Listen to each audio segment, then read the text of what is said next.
The shelter closed at 6. By 6:15, the lights in the front office went dark.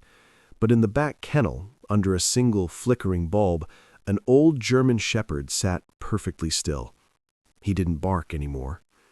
The winter cold seeped through the concrete walls. His breath came out in soft clouds. Around him, younger dogs whined and paced, but he just watched the empty hallway, the same spot he'd watched for 3 years. Every day people walked past. Every day they stopped at other cages. His kennel card was faded now, the ink barely readable. No one looked twice at the old dog in the back. Marcus was 62 when his wife died. That was 4 years ago. He still set 2 plates out sometimes, caught himself mid-reach and put one back. The house had become a series of rooms he didn't use: the guest bedroom, the dining table, the front porch where they used to drink coffee together. He stopped answering the phone after the 100th, "How are you holding up?" He didn't know how to say he wasn't holding up at all. He was just still here. Retirement had sounded like freedom once. Now it was just empty hours. He walked the same route every morning. Down Maple Street, past the park, looped back. 32 minutes, exactly. He never deviated. Structure was all he had left. His daughter called twice a week. Always the same conversation. "Dad, you need to get out more."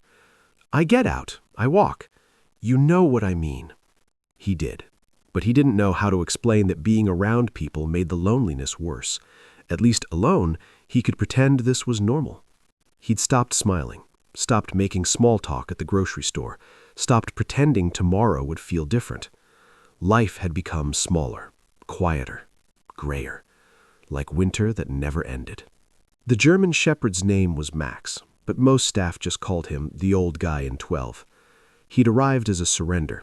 Owner passed away. No family wanted him. Too old, they said. Too much work. He had a limp in his back left leg. Arthritis, the vet said. A scar across his muzzle from some long-ago incident no one knew about. His coat had gone gray around the eyes and chest. When families came through, they gravitated toward the puppies, the energetic young labs, the small terriers that jumped and spun. Max just sat. He'd learned not to rush the kennel door anymore, learned that wagging his tail didn't change anything, so he saved his energy, watched with dark amber eyes as people pointed and cooed at everyone but him.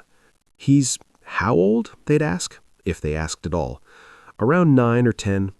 They'd nod, move on. Volunteers tried. They walked him when they could, spoke softly, slipped him extra treats.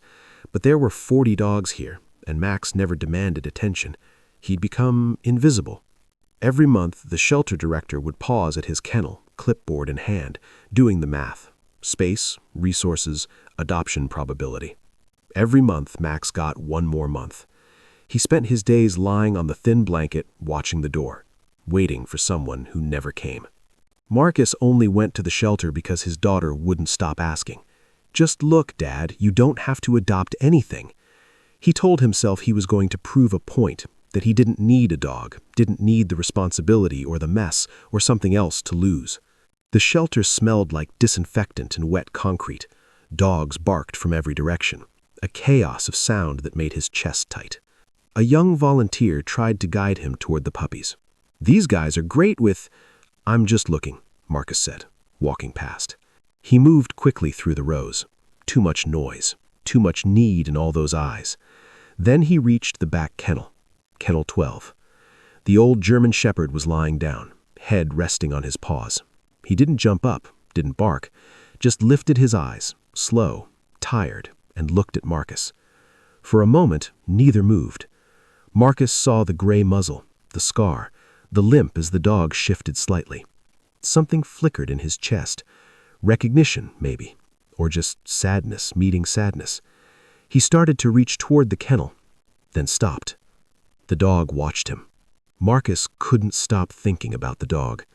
That night, lying in bed, he kept seeing those tired amber eyes, the way the dog hadn't begged, hadn't performed, just existed, waiting for nothing.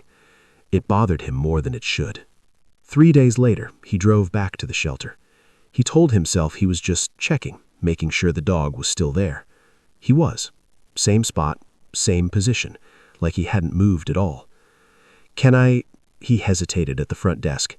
Can I just sit with him, the German Shepherd in 12? The volunteer looked surprised, but nodded.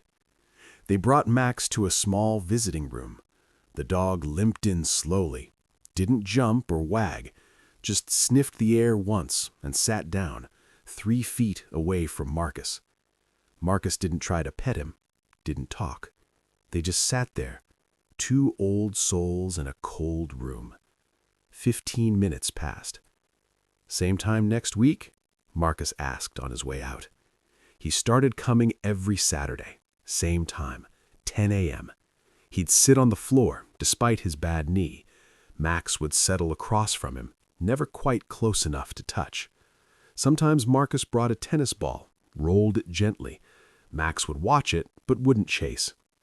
"You and me both, buddy," Marcus murmured, too tired for games. Week 3, Max took the treat from his hand, gently, carefully. Week 5, Marcus almost didn't come. He sat in his car in the parking lot, hands on the steering wheel. What was the point? He wasn't going to adopt. This was just delaying the inevitable for both of them. He started the engine, then turned it off. Inside, Max was waiting in the same spot by the door of kennel 12. When he saw Marcus, his tail moved, just once, a small thump against the concrete. It was the smallest thing. It broke something open in Marcus's chest. "I don't know what I'm doing," he whispered, kneeling down outside the kennel. Max pressed his nose against the chain link, close as he could get. Marcus put his fingers through the gap, felt the warmth of the dog's breath. Week 8, a volunteer mentioned they were running out of space. He's been here a long time," she said carefully. "If he's not adopted by end of month—" She didn't finish. She didn't have to. Marcus started coming twice a week. He didn't plan it, just found himself driving there on Wednesdays too. He brought an old blanket from home, one that still smelled faintly like his wife's lavender soap. Max circled it 3 times before lying down, something like contentment in his eyes. In the visiting room, the distance between them shrank. Not all at once, an inch 1 week, another the next. By week 10, Max rested his head on Marcus's knee. Marcus's hand trembled the first time he stroked the grayed fur. He'd forgotten what it felt like to be needed, even in this small way. He started talking about nothing, everything, about his wife, the empty house, how he didn't know who he was supposed to be anymore. Max never looked away, just listened with those patient amber eyes. "You don't judge, do you? Don't care that I'm a mess?" At home, something shifted. He started opening the curtains again, let light into rooms he'd kept dark. He thought about Max during his morning walks, wondered if the dog had been fed, if someone had walked him, if he was lying in that kennel thinking about their Saturdays too. Marcus caught himself smiling at the thought. It had been so long since he'd smiled. Max changed too. Small things.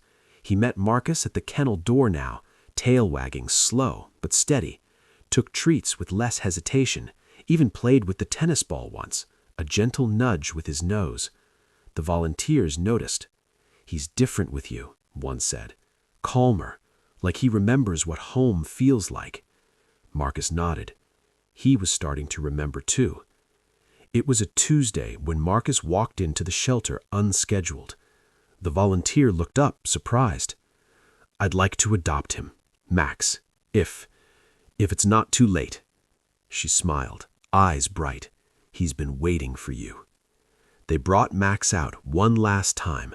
The old dog limped into the room, saw Marcus, and for the first time in 3 years, his tail wagged fully. His whole body swayed with it. Marcus knelt down. Max walked straight into his arms. No hesitation, no distance, just trust. Marcus buried his face in the gray fur and cried. That evening, Max lay on the living room rug, the one by the fireplace that hadn't been used in years. Marcus sat beside him, hand resting on warm fur. 2 forgotten souls, both chosen, both home. Sometimes, the ones who wait the longest are exactly who we needed all along.